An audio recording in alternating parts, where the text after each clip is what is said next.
মাননীয় king chairman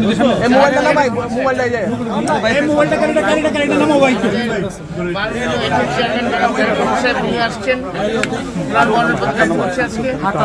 আপনি দোয়া করবেন সামনে নির্বাচন যাতে খুব শান্তি শৃঙ্খলার মাধ্যমে এবং পূর্ণাঙ্গভাবে যাতে কোনো কারচুপি না হয় অতীতে, সেইভাবে নির্বাচনটা যাতে হয় সেই জন্য আপনারা দোয়া করবেন, আপনারাও পর্যবেক্ষণ করবেন। ভোটারদের প্রতি আহ্বানটা কি ভাই?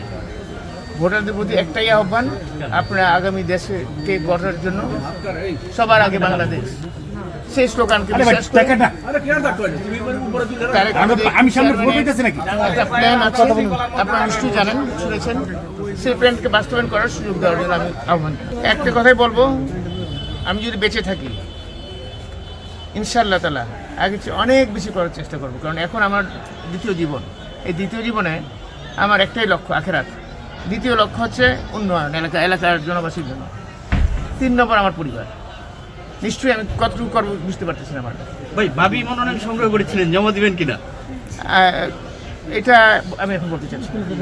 মাদক এবং জুয়ার বিরুদ্ধে আপনি কি থাকবে?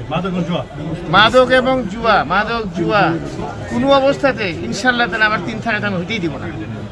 আল্লাহ রহমত করে আপনার সাহায্য করবে, আপনি আমাদের সহযোগিতা করবেন। জামাত ইসলাম সহ যে অন্যান্য ইসলামী জোট এবং সমমনা জোট হয়েছে, তাদের নির্বাচনী তারাও তো মানে জোটে নির্বাচন করছে, তাদের মানে তাদের যে অংশগ্রহণমূলক নির্বাচন, এটা নিয়ে আপনি কি বলবেন? আমি সাধুবাদ জানাবো, অবশ্যই সাধুবাদ জানাবো। নির্বাচন প্রতিযোগিতামূলক হবে, এক প্রতিযোগিতায় ওনাদের যদি জনমত বেশি থাকে ওনারা আসবেন, আর বিএনপির যদি জনমত বেশি থাকে বিএনপি আসবেন। অবশ্যই আমি সাধুবাদ জানাই ওনাদের জোটকে।